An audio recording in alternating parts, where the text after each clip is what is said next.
Et voilà, salut à tous. Donc là, je vais nettoyer toutes les poutres pour passer un fongicide. Après, ça va être fermé. Au moins, là, les poutres seront traitées parce que je ne sais pas si elles ont été traitées. Donc, je les nettoie bien. Et deuxième chose, toutes les jonctions de plaques, parce que j'ai des jonctions de plaques où, par capillarité, plus ou moins, j'ai de l'eau un peu. Donc, le toit ne fuit pas. Mais il y a des traces d'humidité parce que l'eau remonte là. Même si j'ai démoussé, il doit rester encore un peu de mousse dans les jointures. Donc ça fait rentrer de l'eau. Donc toutes ces jointures-là, je vais les mastiquer. Cela et toutes les ombres. Voilà. Je vais rendre le toit au plus étanche. Et puis au final, demain s'il fait beau, je repasserai un peu d'anti-mousse sur le toit pour tuer les dernières mousses qui restent. Et dans un dernier temps, je repeins le toit avec une peinture spéciale qui va encore compléter l'étanchéité. Ça, je suis tranquille. On n'a plus à y revenir. C'est un peu de temps perdu au départ, mais c'est beaucoup de tranquillité après. Voilà, allez, c'est parti.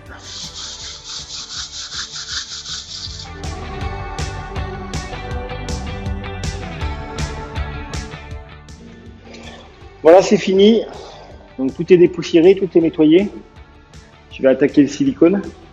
En tout cas, je ne l'ai pas pensé au début, mais un grand merci à Eric pour ses conseils. C'est mon super pote et il a toujours des super conseils. Donc sans lui, je sais pas si j'aurais fait ça et j'aurais toujours été un peu dans le stress de me dire s'il y a des infiltrations, est-ce qu'il n'y en a pas. Donc merci Eric. Allez, on continue. C'est parti. C'est fini pour tous les joints. Tout est nettoyé. Donc, toutes les ondes ont été reprises.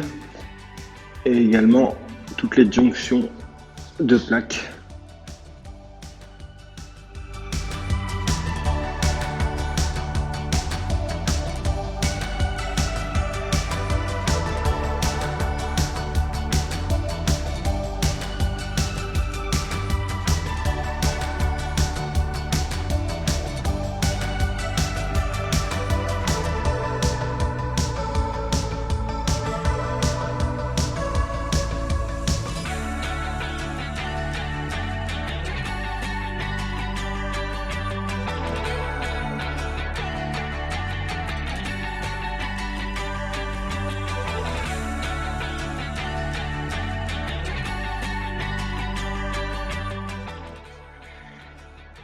Et voilà, donc là, nouvelle journée. Au programme du jour, isolation du sous-sol par le plafond. Et on va traiter la charpente. Voilà, allez, c'est parti. Hop.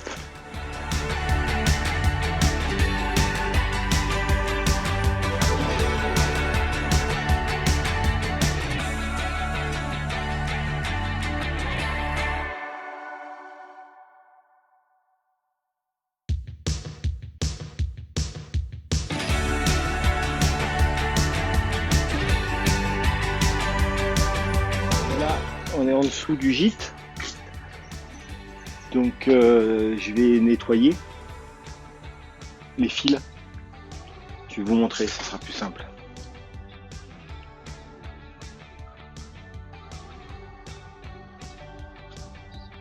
On va nettoyer et donc une partie du sous-sol est là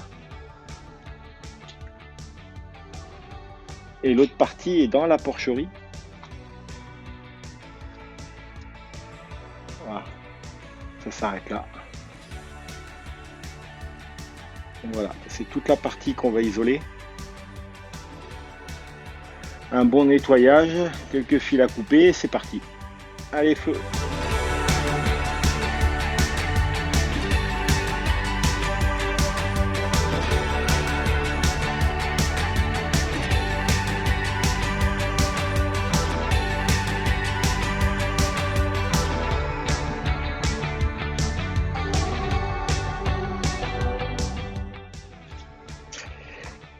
Là, je sais pas si on le voit, je patauge dans l'eau. Il y a un tuyau qui est là, un tuyau d'arrivée. par rapport à une source.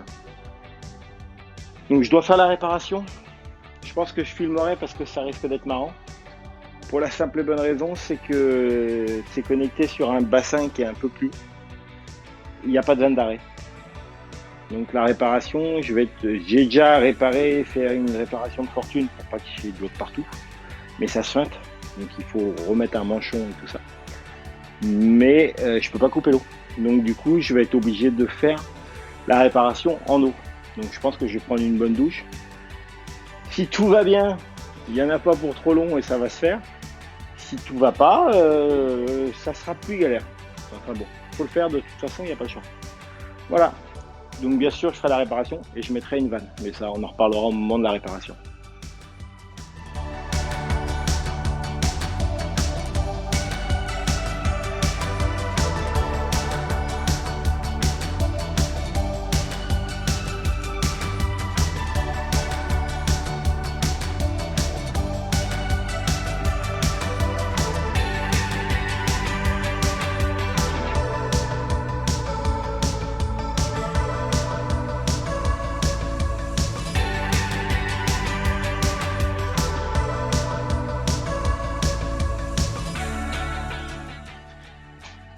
Voilà, donc là j'ai démonté la porte parce que l'isolant fait 8 cm d'épaisseur.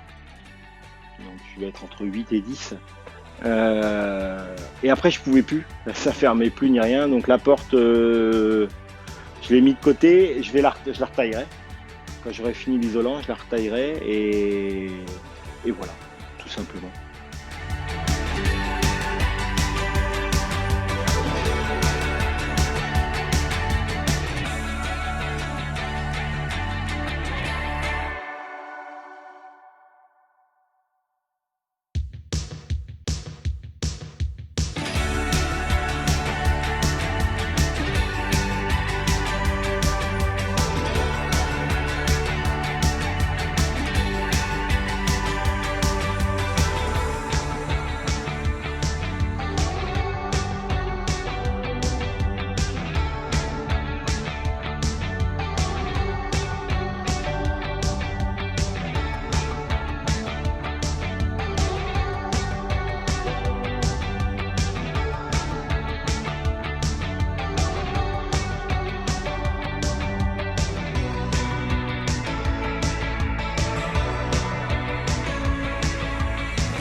Et voilà, c'était la dernière.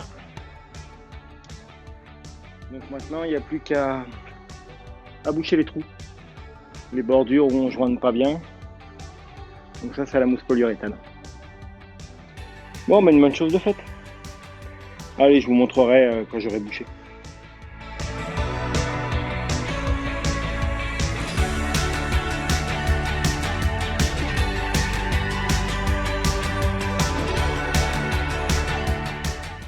Donc j'ai fait toutes les périphéries. J'ai fait également des liaisons de plaques pour attraper des erreurs d'éclairage. Donc les murs sont pas super droits. Du coup, voilà. Les deux côtés,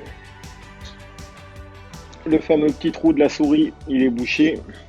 Donc là, ce que je fais maintenant, c'est que je laisse sécher. Et demain, quand ça sera bien dur, bien sec, demain ou après-demain, je passe avec une grande lame de cutter et je coupe tout ce qui dépasse. Voilà, tout le surplus. Et voilà, chantier isolation du plancher terminé. On passe au suivant.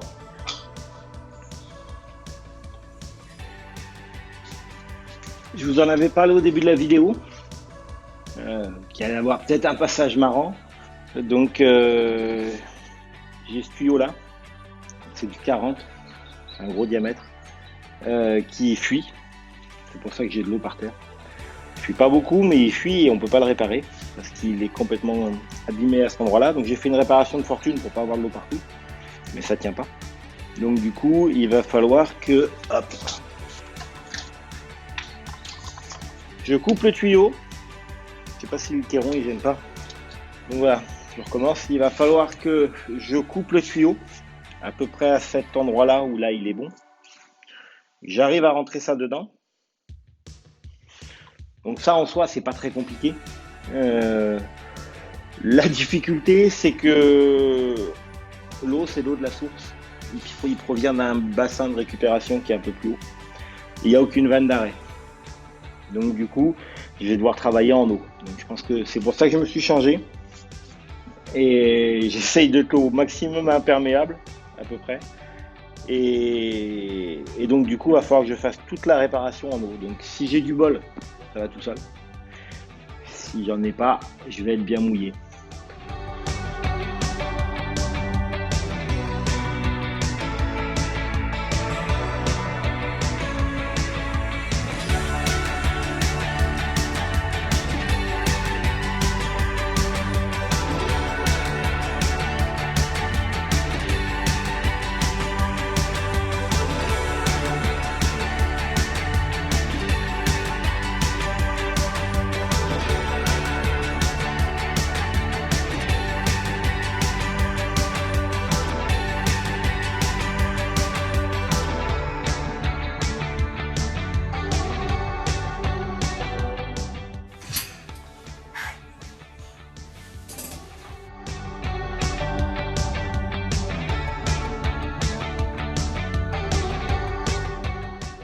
Et voilà.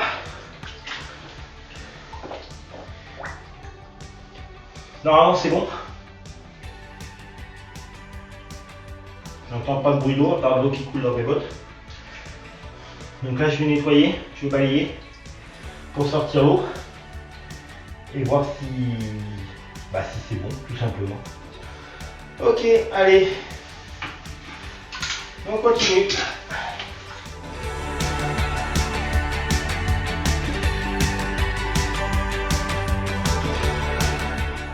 C'est réglé, ça ne fuit pas, il n'y a plus d'eau.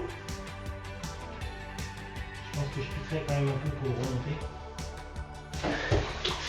remonter. J'espère que cette petite séquence sportive vous aura plu. C'était fun. Au final, je ne me suis pas trop mal sorti quand même. J'ai du bol. Donc, ouais, je suis content.